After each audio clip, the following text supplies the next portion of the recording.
Warisan dan Pendigitalan Sejagat. Saya Nur Aisyah binti Yusri, 10DE 23F 1006 dan bersama rakan-rakan saya iaitu Nur Khairunisa binti Suhaimi, Nur Aiman Tisha binti Zuraini, Zulaika binti Abdul Halim dan Nur Diana Natasha binti Nur Azman. Jadi saya akan memberikan kepada kawan saya untuk meneruskan pembentangan kami.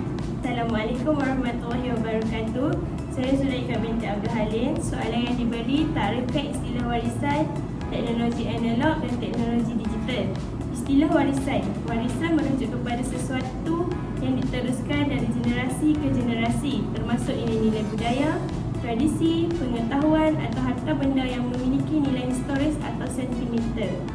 Ini dapat mencakup warisan budaya seperti seni, arsitektur dan tradisi, serta warisan alamiah seperti lanskap, flora dan fauna yang penting bagi sesuatu wilayah atau komunitas. Konsep warisan juga bisa berkait dengan hukum seperti warisan yang ditinggalkan seseorang setelah kematiannya dan didistribusikan kepada ahli warisnya. Dalam konteks pembangunan berkelanjutan, pelestarian warisan juga dianggap penting untuk menjaga keberlanjutan lingkungan dan budaya. Istilah teknologi analog. Teknologi analog menunjuk kepada teknologi yang menggunakan seni fizik berkelanjutan untuk mempresentasikan data.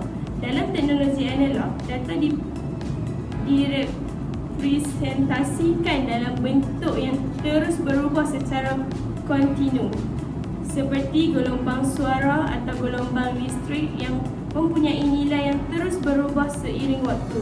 Contoh, teknologi analog termasuk perekam kaset, jam analog, radio AM. Teknologi analog sering dibandingkan dengan teknologi digital di mana data dipresentasikan dalam bentuk yang diskrit atau tersegmentasi seperti angka-angka binary.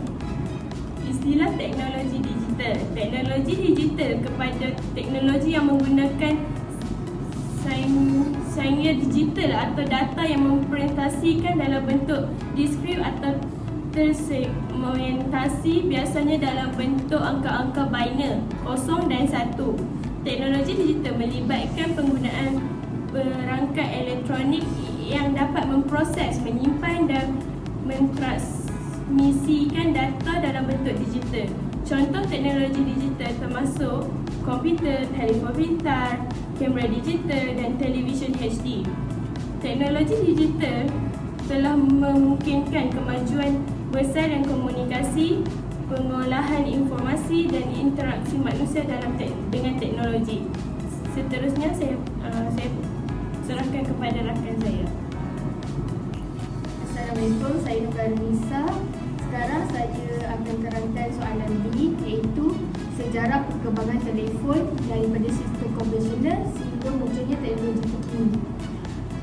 Tahun 1875 hingga 1877, Alexander Graham Bell berjaya membuat pindaan suaranya dan mempantingkan telefon dengan pemancat elektrodinamik. Pada tahun 1965, dicipta telefon jenis cordless selepas radio satelit diperkenalkan. Telefon ini dapat menghubung dengan gam-gam budak alih, tetapi gelombang radio rendah kerana menggunakan hanya sebanyak 1.7 MHz yang disambungkan dengan bekalan kuasa elektronik. Pada tahun 1999, perkhidmatan internet budak alih dilancarkan untuk disambungkan dengan telefon budak alih yang berhubung melalui sistem selular. Tahun 2001 pula, jaringan generasi ketiga iaitu 3G digunakan di Jepun dengan penambahbaikan terhadap teknologi telefon kepada telefon bimbit yang telah dimiliki ciri-ciri seperti memainkan muzik, melayari internet, membuat panggilan suara, merakam Bluetooth serta bertindak sebagai teknologi tanpa wayar. Pada masa kini, telefon telah pun berkembang dan dikenali sebagai telefon pintar yang telah mempunyai pelbagai akses dan ciri perkomputeran maju dan ketersambungan berbanding telefon bimbit pada tahun 2005. Jadi itu sahaja daripada saya pass kat kawan saya. Assalamualaikum warahmatullahi wabarakatuh. Nama saya Nordiana Natasha binti Nur Azman. Nombor matrik saya adalah 10DMT 21F1028. Jadi hari ini saya akan bentangkan beberapa langkah yang boleh kita ambil untuk meningkatkan jati diri budaya bangsa tanpa terpengaruh oleh budaya barat. Jadi poin yang pertama adalah pengukuhan pendidikan budaya tempatan. Dengan penguatkuasaan pendidikan yang memberi tumpuan kepada sejarah, nilai-nilai, tradisi dan seni budaya tempatan. Ini boleh dilakukan melalui kurikulum sekolah yang menyeluruh dan aktiviti-aktiviti luar bilik darjah yang mendedahkan generasi muda kepada warisan budaya negara. Yang kedua adalah membangunkan kesedaran budaya. Menggalakkan kesedaran masyarakat tentang kepentingan memelihara dan menghargai warisan budaya negara.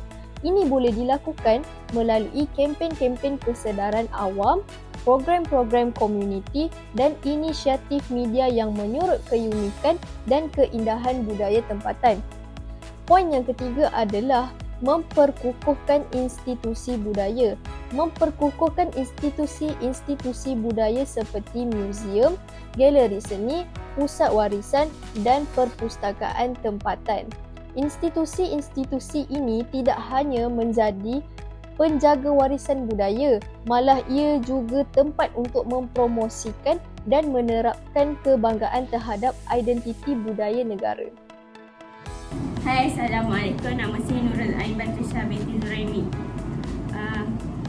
Menyatakan 3 cara untuk mempromosikan budaya bangsa masyarakat Malaysia dengan mengaplikasikan teknologi digital.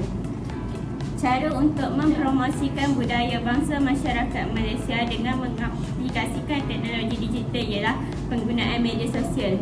Masyarakat Malaysia dapat menggunakan platform media sosial seperti Instagram, Twitter dan Facebook untuk membagikan informasi tentang kebudayaan mereka. Mereka dapat memposting foto, video dan cerita yang menggambarkan tradisi, makanan, pakaian tradisional dan perayaan budaya. Selain itu, pembuatan konten digital interaktif.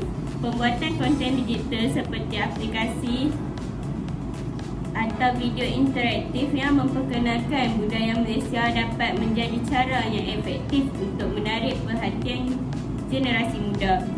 Yang ketiga, kolaborasi dengan influencer dan content creator. Kolaborasi dengan influencer dan content creator yang popular di platform digital dapat membantu memperluas jangkauan pesan tentang budaya Malaysia. Influencer tersebut dapat membantu mempromosikan acara budaya, produk lokal atau tempat-tempat wisata bersejarah melalui konten-konten yang menarik dan kreatif. Assalamualaikum. Saya Aisyah dan saya akan memberikan rumusan yang kita dapat dalam topik ini. Warisan dan pendigitalan sejagat dapat menjadi satu langkah positif dalam melestarikan, memelihara dan menyebarkan kekayaan budaya serta pengetahuan manusia kepada generasi masa depan. Pendigitalan memungkinkan akses yang lebih luas terhadap warisan budaya, sejarah dan ilmu pengetahuan dari berbagai budaya di seluruh dunia. Memastikan bahawa informasi berharga ini tidak hilang atau terlupakan. Namun, penting untuk memperlakukan pendigitalan dengan hati-hati, memastikan bahawa nilai-nilai budaya dan identitas asli tetap dihormati dan dilestarikan dalam prosesnya. Selain itu, isu-isu seperti privasi dan keamanan data juga perlu diperhatikan saat melakukan pendigitalan. Sekian, terima kasih. Itu sahaja daripada kumpulan kami.